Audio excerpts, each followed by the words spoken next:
What's up, you guys? Welcome back again to your Heroclix headquarters. Today, we're going to be going over all of the legacy card figures for Wheels of Vengeance. But to kick things off first, I wanted to start off with all these awesome like OP kit figures and stuff. So I didn't get a chance to talk about them earlier. I should have, but I just want to go over them quickly because they are pretty freaking awesome if you haven't seen them. Now, these are just the same sculpts as the common and uncommon versions of these characters. But starting us off here at number 98, we have Ghost Rider.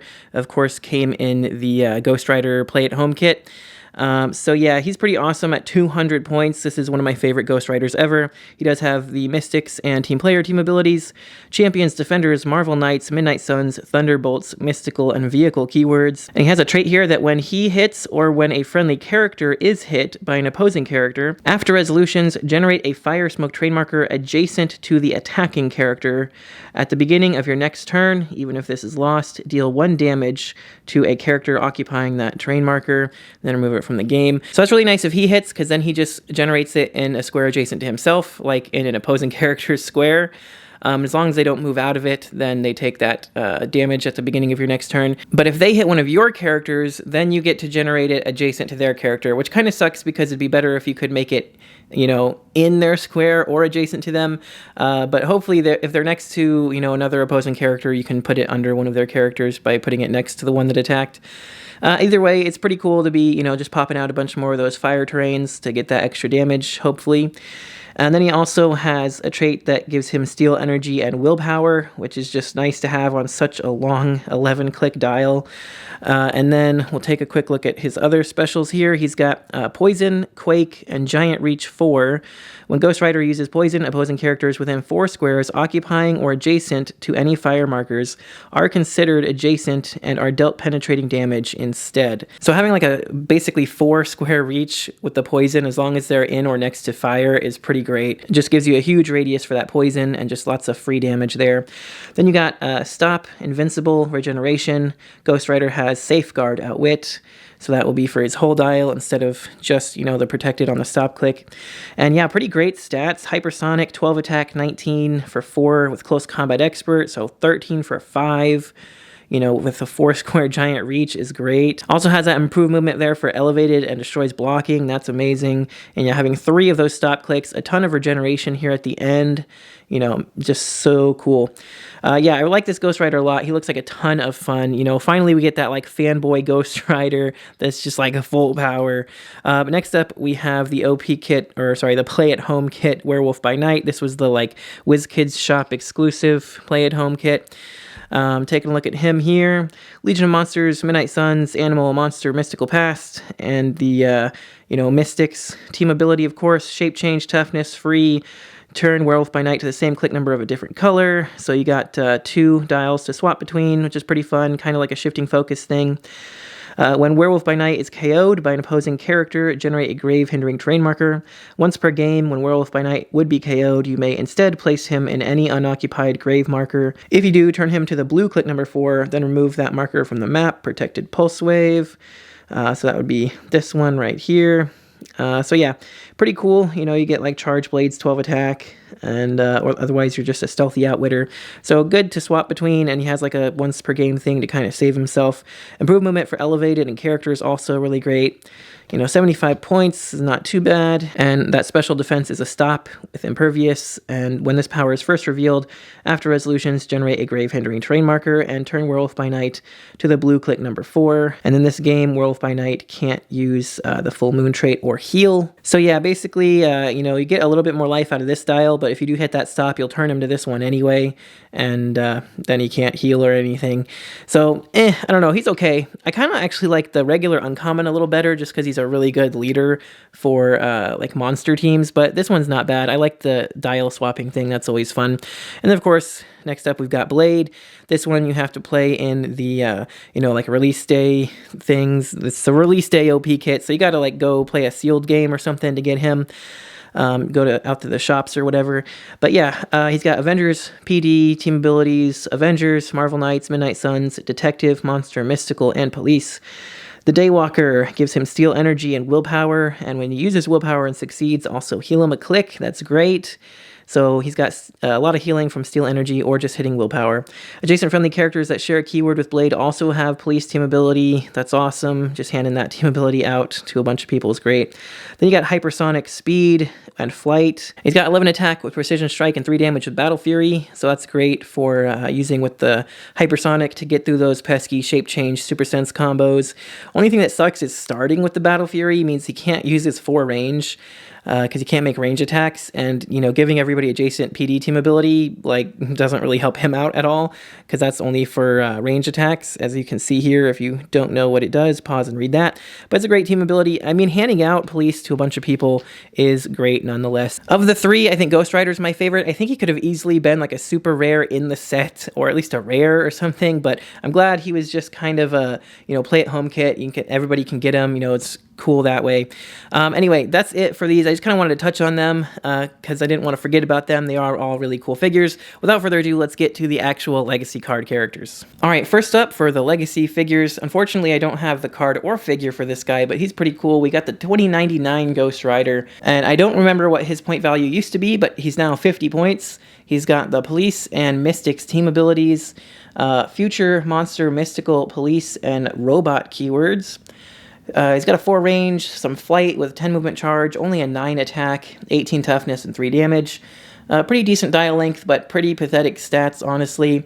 Anyway, then you've got improved movement for characters, which is nice, and then his pilot ability for Ghost Rider or Future. So, of course, you can pick any single-based figure with the name Ghost Rider or the Future keyword to become his pilot, and then he gets the standard attack and damage powers of that pilot on any click you can turn it to. And I was looking at his potential pilots. I don't remember seeing any super amazing. I think Future had a good one. I can't remember now. I plan on doing a video for what all the best pilots for all the pilot trait characters are. That's why I was looking into this guy. I can't remember now who I was looking at for him, but there was like 1 or 2 decent ones. Anyway, the cool thing he has here is he does have a trait that says Ghost Rider may replace his attack value with the attack value displayed on the character chosen for his pilot trait. So that's so nice. That takes all those 9s, 8s, and even the 7 there, and just get that out of here, because that is a horrible attack value. And he gets actually whatever you put him on, so you could easily get him, to an 11 or 12 even. For his whole dial, which is pretty nuts. But then it continues that if the chosen character has a standard power displayed that Ghost Rider also has displayed, Ghost Rider modifies the corresponding combat value +1. So now, I don't know if that's specifically looking just at his attack and damage powers. I think that technically means any power, because it just says if the chosen character has a standard power displayed that Ghost Rider also has displayed, the corresponding combat value gets +1. So if you pick somebody with, say, charge toughness and some other cool attack and damage powers, you get to replace his attack value with theirs. And then I believe he would also get a +1 to his movement and his defense because it is the same displayed power. So that is pretty awesome. And then, of course, if you pick somebody that has like blades and willpower, he'd get the, the bonus later, or combat reflexes. Like, there's a lot of good powers there. He really wants somebody that shares maybe combat reflexes or regen or willpower, one of those later ones, just because like his defense gets pretty bad later on, and being able to up that would be good. And shape change too. Somebody with shape change on their damage, he would get a +1 to his damage down the line there. That's pretty nice. So it's a pretty awesome trait. It leads to some very interesting things. I have to look a lot deeper into what you are putting on this guy as a pilot, because it really helps in a lot of other ways. But then he also has the Spirit of Vengeance trait that we've seen before, that when Ghost Rider attacks an opposing character that took damage from Mystic's team ability since your last turn, he deals penetrating damage. And if the friendly character that dealt damage from Mystics also had this trait, he increases damage dealt by +1. So that's nice. I haven't really had a chance to say this on any of the other ones. I think I finally get, I don't really love this trait. It's cool, it's nice, it's thematic, but at the same time, it kind of makes me feel like they're just getting vengeance for themselves. You hit me, I'm going to hit you back harder. I don't really feel like that's what the Ghost Rider thing should be about. I feel like they're a little bit more about getting vengeance for basically anybody, you know, the innocent and all that kind of stuff. Not really just themselves. So I feel like it should just be anybody, like any opposing character that damaged a friendly character, you get to like have +1 attack and damage against them on your next turn or something. I feel like that would just be, you know, simpler, easier, make more sense, and be a little more useful. I don't know, because it just feels a little specific, you know. But regardless, if you play a whole team of Spirit of Vengeance characters together, then they can be doing a ton of damage every time you hit any of them. So that's kind of cool. Makes you want to play more of them together, I guess. Anyway, overall, I really like this Legacy card. I really love his pilot ability, you know, granting so much more to him than just the attack and damage power. He actually gets to replace his attack value and modify his stats if they share other powers. So that's really awesome. Last I looked, this guy was like impossible to find. So I think a friend of mine said he has one. I might try to trade for it if I get the Legacy card too, because this guy looks like a lot of fun for sure. Next one we have here is Jack-o'-lantern. I do actually have the figure for this guy. Pretty awesome. I can see why they would have given him a Legacy card, because he's, you know, the flaming head thing probably, and he's kind of on a vehicle thing. So that's probably why they did that. Now, he was never really that great back in the day, but I like his Legacy card, so we'll take a look at what it does now. So he used to be 60 points, and they lowered him to 40, so that's nice. You know, taking a third of his points off.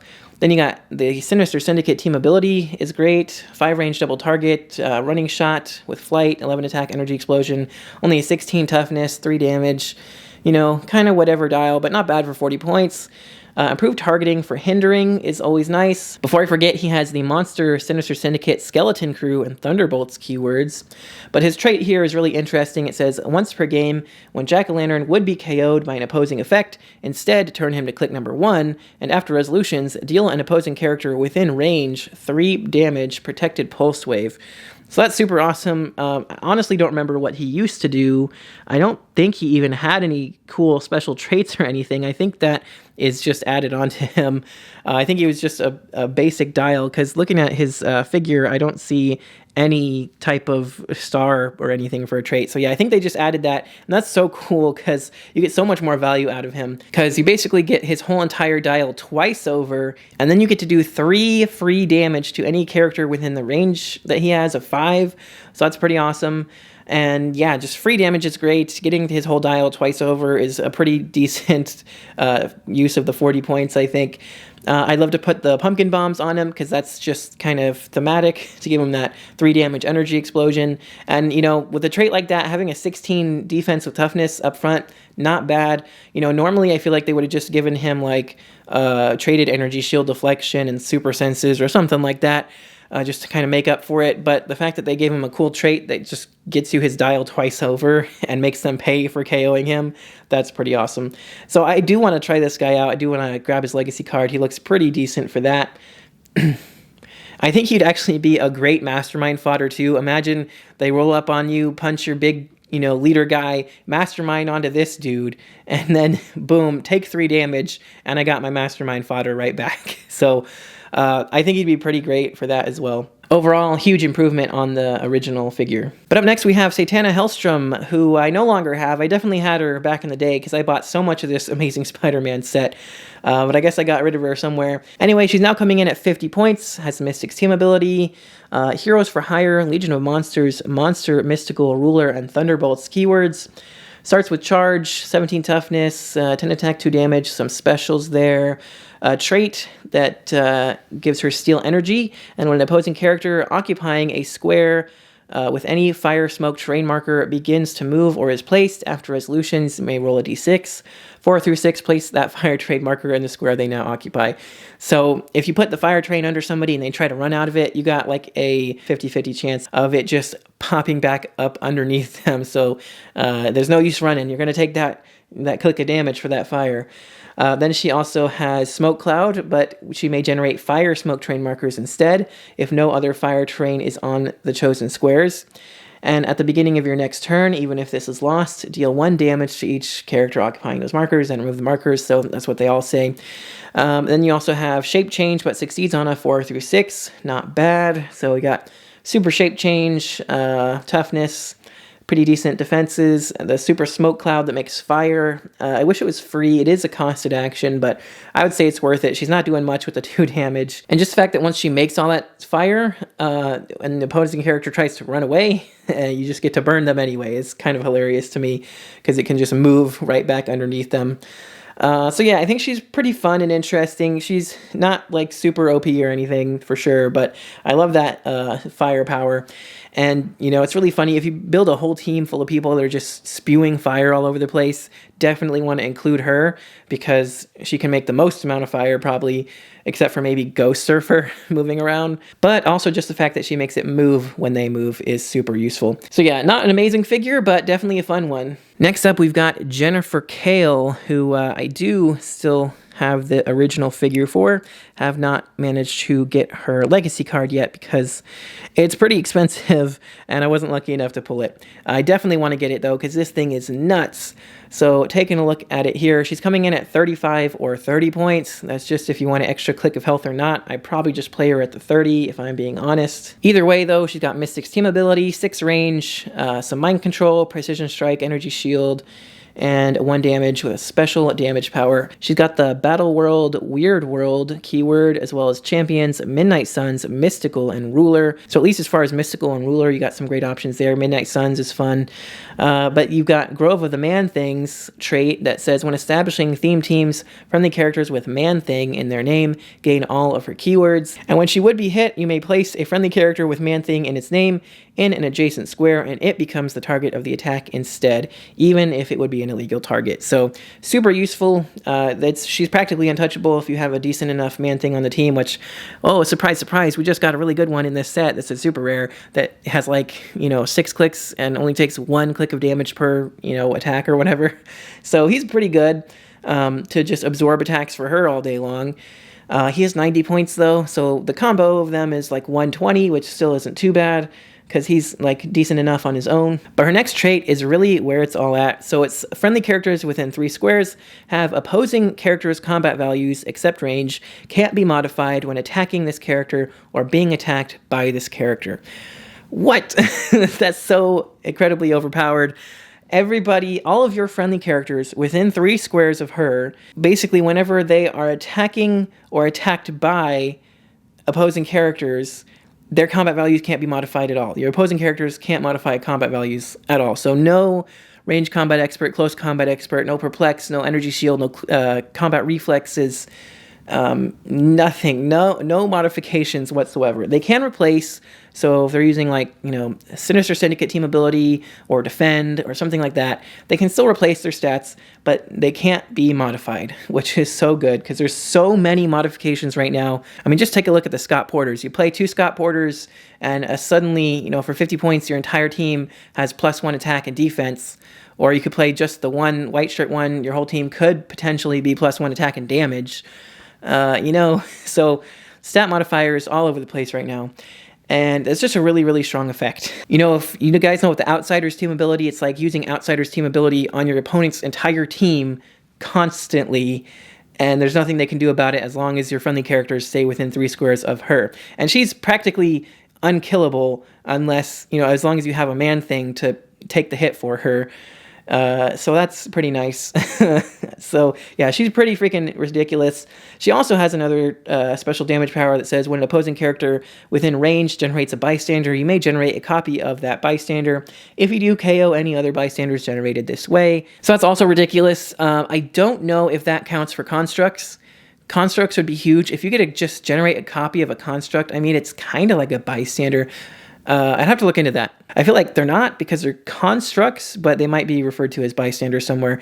I don't know. If that is, then that's super ridiculous because you just get to copy their bystanders, their constructs they make, which gives you so much stuff.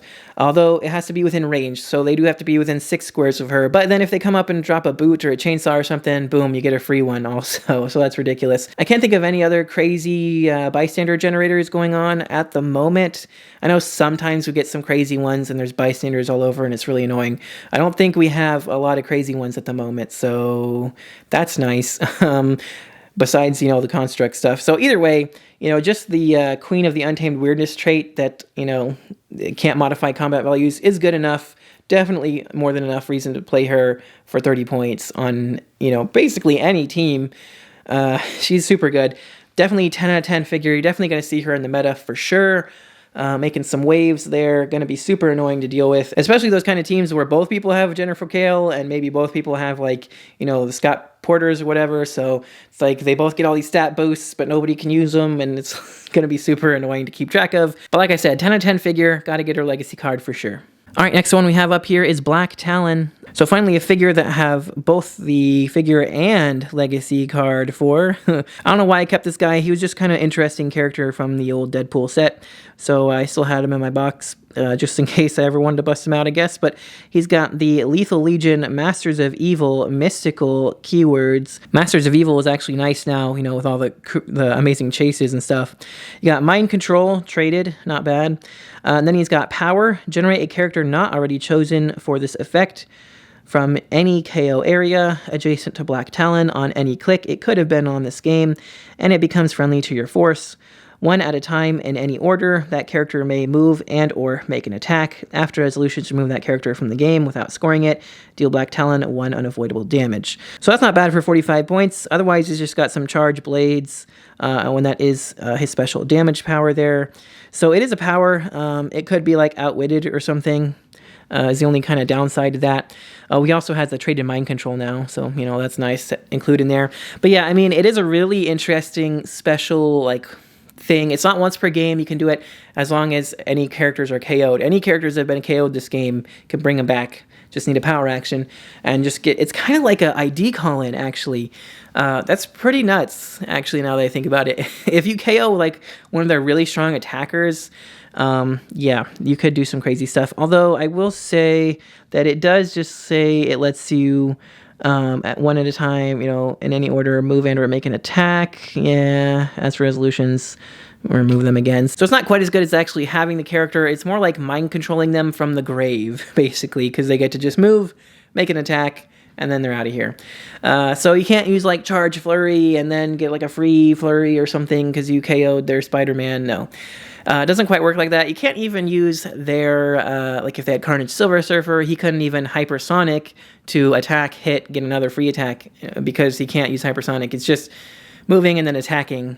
So if they have any after resolutions effect that triggers from, like, when this character hits, make a free attack or something, that could be cool. I don't think of anything off the top of my head that does that. But then it just gets into what the heck your opponent is playing. They could be playing a million things. There's so many good things right now, and even not good things that people might be playing. So, you know, who knows what your opponent's playing? That's kind of the effectiveness of him is kind of dependent on that, but also kind of dependent on what you're playing.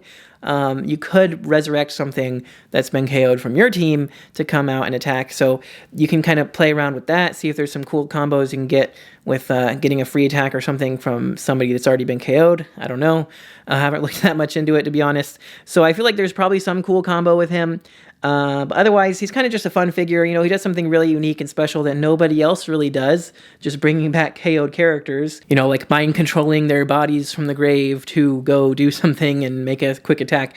I don't know. It's pretty fun and interesting, and I'd like to give him a shot one of these days because I don't think I ever actually used him. He did do something similar to that originally. I don't think I ever used him back then either, but it is a really cool effect. So yeah, he's a fun one either way. All right, but next up, one of my personal favorites, we have the old amazing Spider-Man Ghost Rider, looking as awesome as ever. This was like my favorite Ghost Rider back in the day.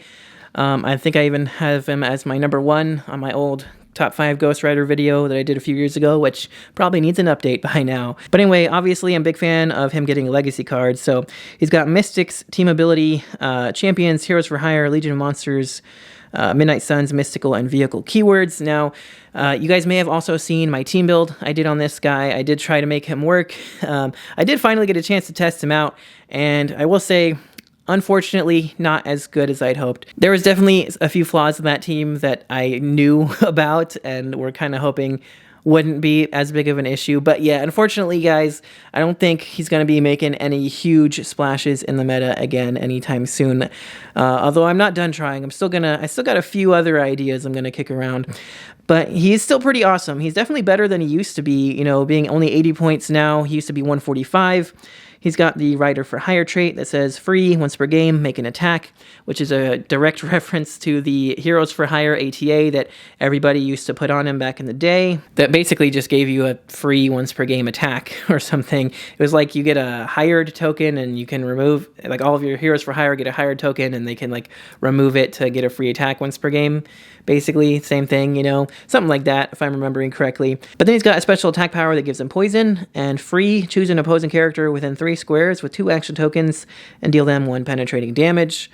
So, not too bad there. It used to be when he had 2 tokens, he could free penetrating damage on somebody within 3, which was kind of nice. I kind of prefer that, to be honest, but, you know, this one, it's still kind of the same thing, similar anyway. But then you have Close Combat Expert and Probability Control on his special damage power there later on, so not bad. But yeah, 11 movement charge, 11 attack, 18 invuln, 4 damage exploit, 3 range, pretty nuts. He just unfortunately gets a little too weak later on there. And, you know, 80 points is a lot nowadays. And he's no prime Spider-Man, but he can deal almost as much damage. I was able to get him up there and, you know, hit 2 different characters for 7 penetrating damage. So that's pretty nice. So he can definitely get in there and do some damage, but he does kind of fall apart when there's just too many good, weaker characters to deal with. He just can't quite keep up with all these newer, you know, lower point characters nowadays. You know, back in my day, you just throw a utility belt on me and give me some flurry, and I'll get in there and get like 3 or 4 attacks a turn and just wipe out their whole team. I'm just too old now. I've been playing this game for like 12 years. Anyway, yeah, he's a fun figure. I'm always going to love this figure.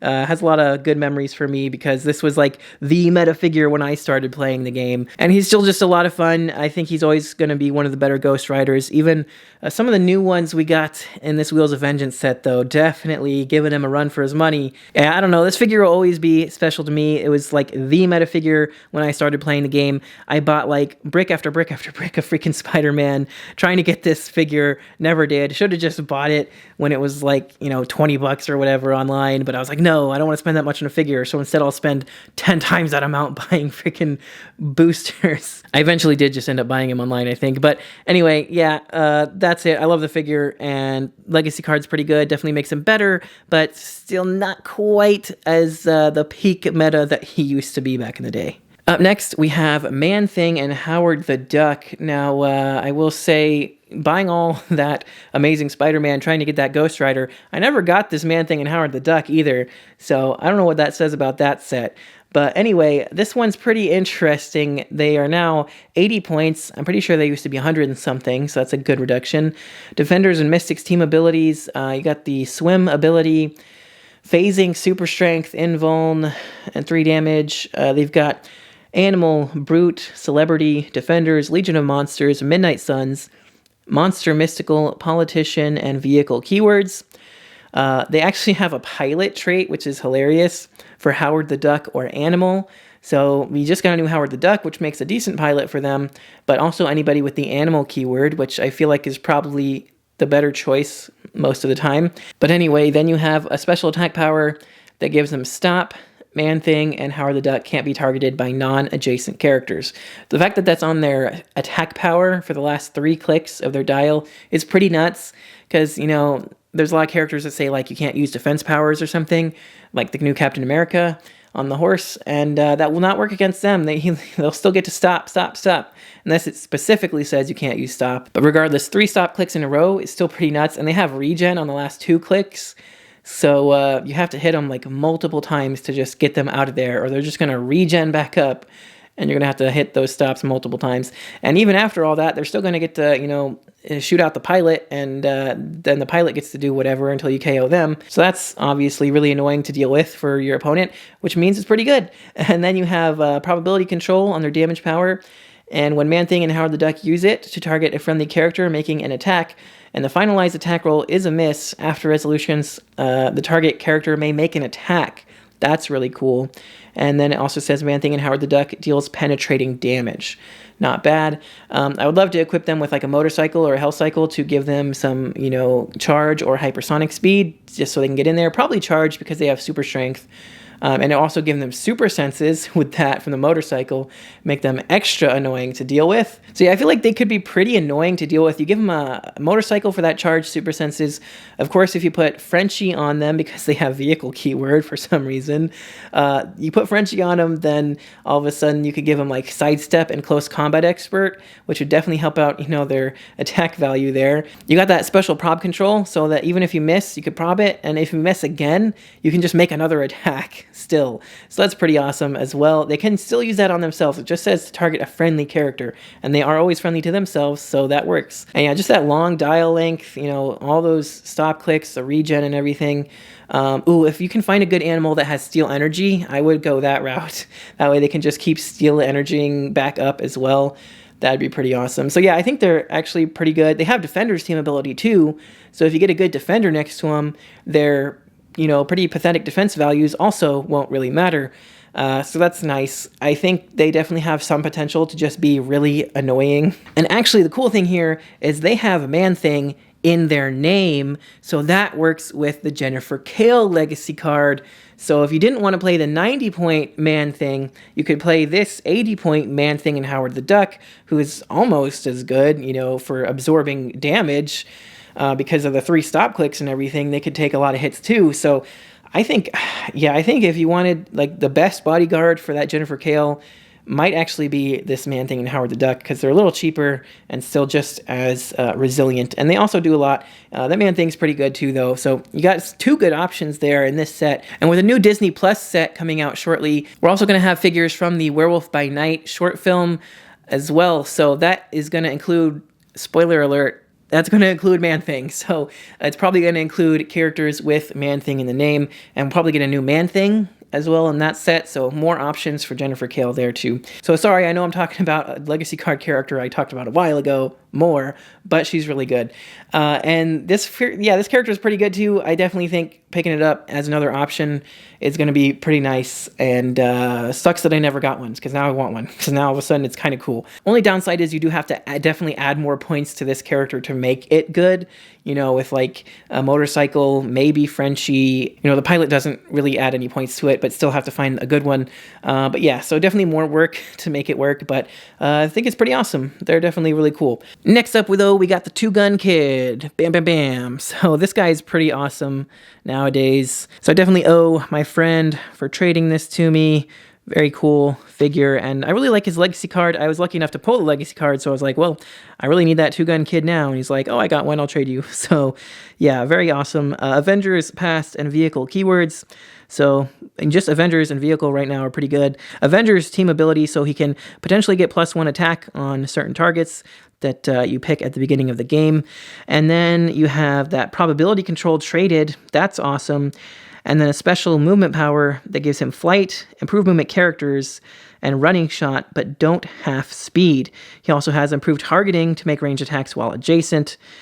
And you got 6 range, 10 attack, 2 damage, but actually that's for 35 points. You don't want to play the 35-point dial ever, honestly.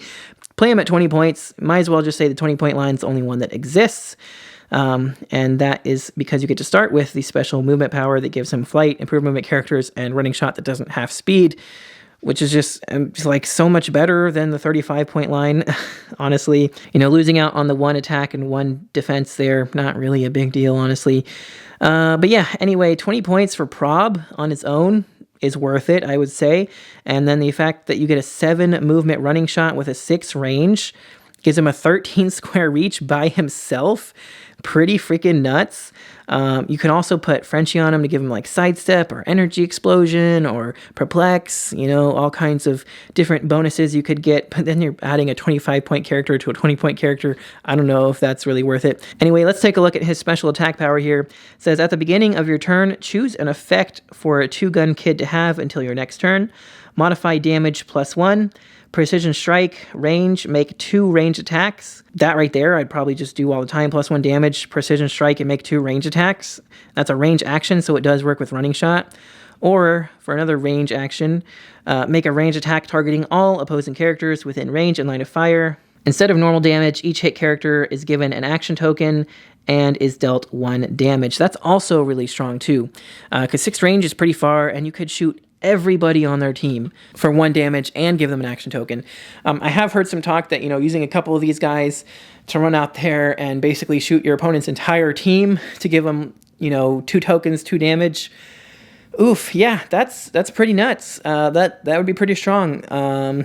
Definitely worth trying out something like that, because they're only 40 points if you play 2 of them, 60 points if you play 3 of them, and you still got tons of room for TK, Perplex, Prob, all that kind of stuff.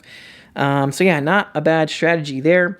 Even if you're just throwing one on as a filler character, just being able to running shot out there, he'll at least, if you pick your targets right, he could at least have a 10 attack with the Avengers team ability on his own. If you're playing Scott Porter to give him +1 attack, then he'll be an 11. Maybe you've perplexed it up or some other, and then maybe you've perplexed him up or have some other thing on him to give him another +1. He could easily be a 12 attack for 3 damage with Precision Strike with a full move running shot and Prob, and he could shoot twice because why not? So yeah, pretty nuts for 20 points. Definitely a solid figure for sure. I think, I don't know if I'd really go all out and build a whole team around him just to run out there and shoot everything. That'd be funny. But I think, if you're just lucky enough to have the one of him and the legacy card like I have, I think he's just going to make a great filler character. And I'm definitely going to just toss him onto some Avengers teams that, I'll build most of the team and be like, I got 20, 30 points left. Oh, I know. Just throw 2-Gun Kid on there. Why not? Definitely worth it for the prop alone, let alone the fact that he can also be a good ranged attacker sometimes. So yeah, very, very awesome figure. 10 out of 10 legacy card. Only thing that sucks is turning him because he's so old. They got one of these old dials and he's a hard one to turn. I can't quite get him there. I might need to pull out that old ring I have that lets you turn them. Oof, that kind of sucks. Maybe I'll just have a little marker thing to mark where he's at on the card. I don't know. Anyway, besides that, it's still an awesome figure for sure. All right, up next, we've got Hela. 95 points now, not bad. Cosmic Energy, Mystics team abilities, Asgardian Deity, Monster Mystical, and Ruler keywords. Great selection there. You've got a trait that says, when a standard character is KO'd after resolutions, you may heal Hela 1 click and generate a grave-hindering terrain marker in the square that character last occupied. Then she has power, generate a zombie in the square of any grave terrain marker on any starting line. So yes, there is a character that makes the zombies. That's awesome. She can just generate the common zombie figure from this set in any grave terrain marker. So anytime somebody gets KO'd, you can make them rise from the grave. That's super fun. I can't wait to try that out, except I might not ever get the chance because I don't have this figure or the legacy card, but we'll see. Looks super fun either way. Then you got Mind Control. When Hela uses it, she has 2 targets, and after resolutions, deal each character hit that action 1 penetrating damage, both the hit targets of her Mind Control and any characters they hit.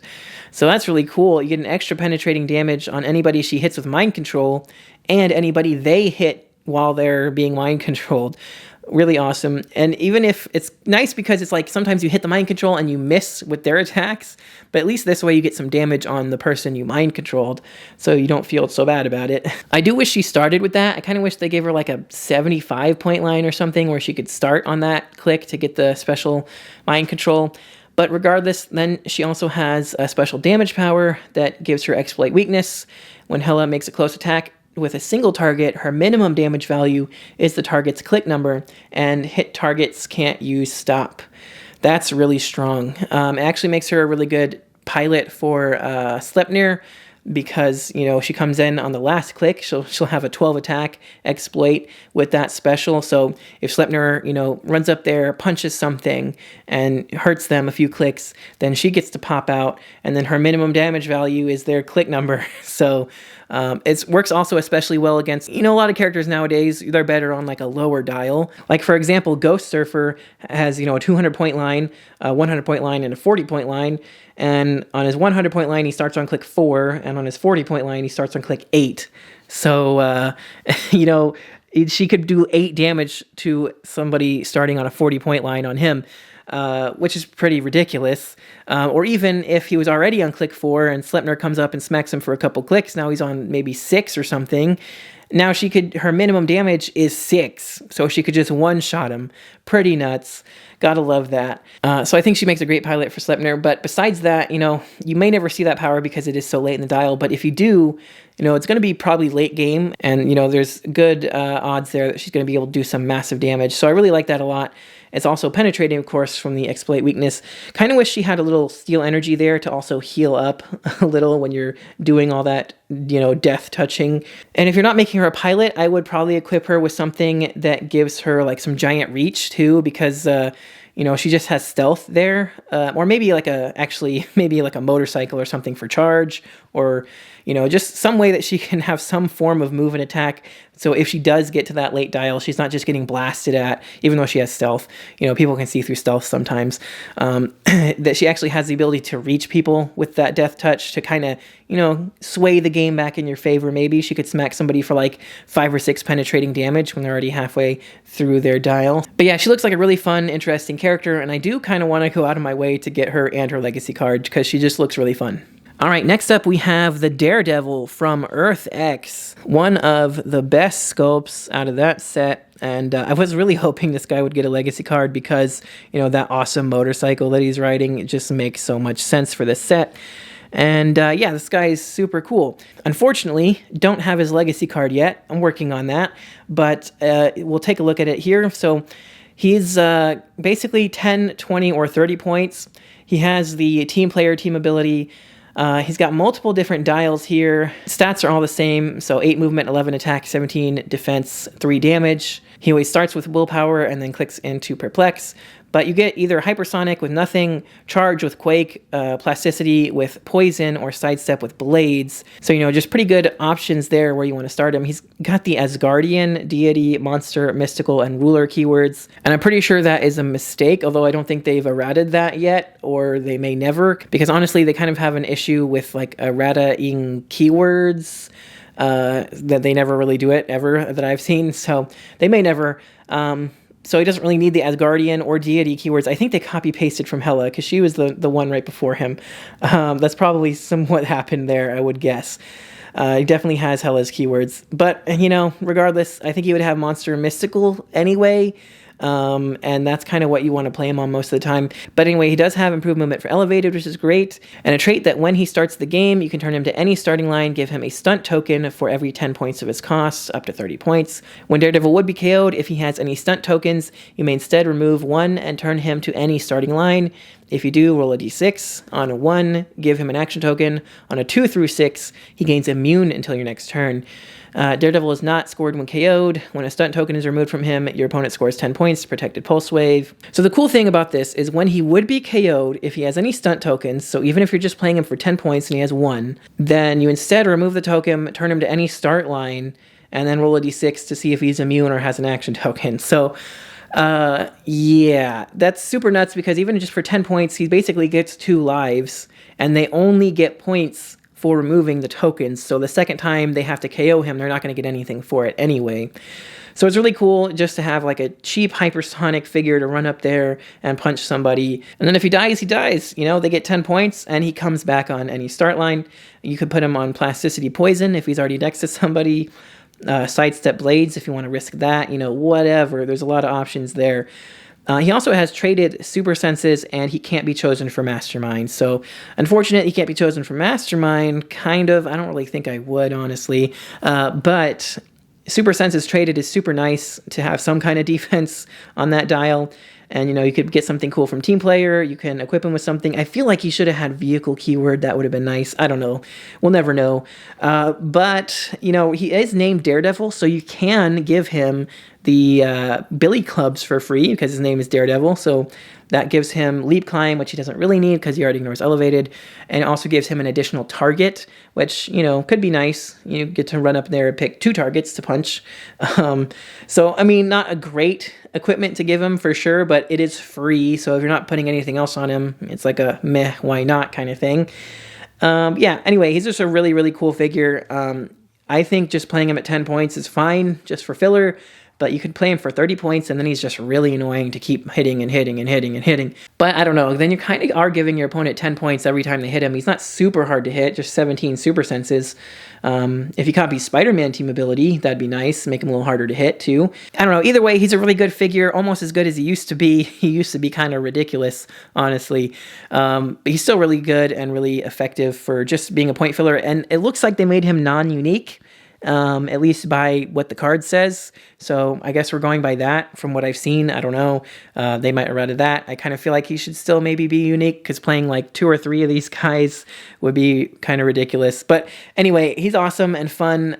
Just a really good, not like super overpowered or anything, but a really good point filler for those monster mystical type teams for sure. Up next, we have Witch Queen Lefay, which I don't have the figure, but I do have the legacy card for. So we'll take a look at what she does here. Mystics team ability, which is just really prevalent in this set. Feels like everybody in this set has Mystics almost, I swear. But anyway, she got Battle World, Weird World, Mystical, and Ruler keywords. Leadership, Perplex. When Witch Queen Lefay uses leadership and succeeds after resolutions, generate a Scrolldugger bystander max 3. Oh, there's a bystander generator for you, for your Jennifer Kale, if they happen to be playing this figure. And they just have the Scroll team ability, 6 movement charge with flight, 11 blades, 17 invuln, 2 damage with giant size, which is pretty interesting. So yeah, if she succeeds leadership, she can generate one of those. 100 or 60 points, got 12 attack pulse wave, some mastermind, which is nice for those bystanders, 4 damage. Otherwise, you got sidestep, penetrating blast, 17 with impervious, and 3 damage with probability control. Not too bad either way, both pretty solid starting lines there. Her trait here says opposing characters' combat values except range can't be modified when attacking or being attacked by Witch Queen Lefay or a friendly Scrolldugger. So pretty awesome there. Same thing we saw, with the Jennifer Kale. Very, very powerful effect. Except this doesn't extend to all friendlies. It's just her and your bystanders she's making, which, she's pretty powerful on her own. But then you got Running Shot, Mind Control. Opposing characters within range can't use Battle Fury. Not bad, it just shuts down any Battle Fury that would get in the way of your mind control. So that's really cool. And yeah, I think that's pretty good. You got Running Shot Pulse Wave, essentially, to start with there, which is kind of dangerous if you're counting on, the Mastermind from your bystanders. You might Pulse Wave your bystanders. That would suck. Kind of wish there was maybe something here that said those bystanders have protected friendly Pulse Wave or something like that to make that 100-point line a little better, but regardless, not bad. I like the Running Shot, Mind Control, and still pretty decent for 60 points, just as a Penetrating Blast probber that can pump out, all those bystanders. Yeah, pretty fun figure for sure. Oh, and the whole thing where they can't, modify their combat values is, of course, great as well. Overall, pretty cool legacy card figure. I don't think she's super amazing or anything, but she's definitely worth the points. She's a solid figure. If you're, like a fan of the character, she's gonna be fun to play again for sure. But anyway, next we have Hammer I think he's from the Deadpool set. He's coming in at only 40 points now. Got the shield team ability, flight, sidestep, 11 attack, 18 toughness, and 2 damage. You've got a trait that gives him passenger 0 and enhancement. So it kind of sucks he can't carry anybody with that, sidestep, but enhancement and the shield TA. I always love that combo. Then you've got Super Senses. When he uses it, increase the result by +1 for each other attack that has been made this turn. Very interesting. Got to keep track of how many attacks are being made in a turn. But if they are, attacking your big guys, 1, 2, 3, and then they're like, last action, maybe I'll try and just KO your support figure over here. Good luck with that, because that's going to be like a +3 to my senses. And actually, it says increase the result +1 for each other attack has been made this turn, right? So it's not counting the one that is attacking you now that you're super sensing. So yeah, you definitely want to shoot this guy first if you're going to try, because otherwise that super senses is going to ramp up way too fast. But then he's got free, choose a standard attack power. He can use the chosen power this turn. So you got every attack power at your disposal. TK, obvious choice for a support figure. But, Pulse Wave, Penetrating Blast, good stuff there. Blades even up close. Energy Explosion, there's a lot of good options. But then you also have his damage power, which gives him leadership and outwit. And free, choose an opposing character within 4 squares in line of fire. Chosen character can use Earthbound Neutralize until your next turn. So that shuts off all their like improved movement abilities and improved targeting abilities and stuff. So that's not bad. Almost forgot his keywords are 6-pack, soldier, and vehicle. So, you know, meh, could be better. Vehicle's pretty decent right now. Soldier, there's always a lot of good soldiers. 6-pack, there's not a lot of 6-pack going around right now. But anyway, I still think Shield TA, Enhancement, Leadership, and Outwit, and the ability to choose any attack power, and a super senses that ramps up for every attack made this turn is all definitely worth 40 points. I think he's an amazing support figure for sure. He's going to keep himself pretty well defended just with that, you know, super senses and 18 toughness is pretty good. And he's going to do a lot for you with, you know, like I said, the Shield TA enhancement combo, leadership and outwit, you know, just a lot going on there. So yeah, he's a solid figure for sure. All right, you guys, last but not least for the legacy cards, we have the one and only Iron Man. And you already know I got the figure and I got the card. This dude is super awesome. I love him. 10 out of 10. I'm already going to say it. I'm a big fan of Iron Man. So I do love when we get a good legacy card for him. This one was designed by a champion, so of course they're going to make him pretty good. We got Avengers, Stark Industries, Armor, and Scientist. Keywords, Avengers team ability, so you can get that +1 on certain targets. You have the trait, I am Iron Man. Gives him energy shield deflection and impervious, and he can reduce penetrating damage. That's pretty good. He did have a more complicated trait before that was like you roll a d6, and it was like on a 1, just like invuln, on a 2 it's impervious, on a like 3 or 4 it's invincible, and like a 5 or 6 you just like take no damage or something. Like, so yeah, it was a really weird roll for what all it did. I don't remember, but yeah, just getting impervious that reduces penetrating is pretty much the same thing, to be honest, and it's a lot less complicated. You just get to reduce penetrating like it's invincible, and you know, if you get a 5 or 6 on that imperv roll, you just don't take any. So it's kind of the same thing, honestly, maybe a little better, in fact. And it also gives energy shield deflection. I don't remember him having the energy shield deflection before, so that's awesome. And then you've got Force Blast, Leap, Climb, and Sidestep on his movement power there at the end, which, you know, I feel like is similar to what he had before. Some kind of sidestep special, I think. Anyway, he's also only coming in at 120 points now. That's like half the point cost he was. He was over 200 points before. Actually, I mean, he's right here. He was actually 270 points before. That's right. He was ridiculously overcosted. So yeah, they took off 150 points, cut him more than in half, which, you know, good job. Definitely brings him more in line with where he should be right now. But he's got Energy, Explosion, and Penetrating Blast on his special attack power. Gotta love that combo for the Penetrating Energy Explosion as well. Then his special damage power here gives him improved targeting for Elevated, destroys blocking, ignores hindering and characters, and can make range attacks while adjacent. So everything. He gets all the improved targetings. Gotta love that. Free, choose one for Iron Man to use until your next turn. Outwit or Range Combat Expert. Yeah, very, very strong. You either get to outwit something, or you just get to up your attack and damage if there's nothing, you know, worth outwitting. So he's going to be at least, you know, with Avengers TA and the Range Combat Expert, he could easily be a 13 for 5 penetrating on his own. And I love that. And the 7 range triple target. And now that we have the new motorcycles in this set, he's even better because, you know, the sidestep is nice. He's got willpower too, which is good. So he can, you know, keep doing actions and stuff. But anyway, the sidestep is nice, like I said, but giving him running shot with the motorcycle is going to be very useful. He's going to be able to hit opposing characters all the way across the map on his own. But if you don't want to give him that, you could always give him, you know, some other good thing and just kind of TK him up, sidestep, and he can pretty much reach the edge of the map already anyway. So yeah, but running shot gives him a ton of mobility with the sidestep too, and the 7 range triple target sees through everything, penetrating energy explosion, or just hit somebody for like 5 or 6 damage, you know. Although I do think running shot would be nice too, because that also gives him passenger 1, so he can then carry like an enhancement figure or something with him.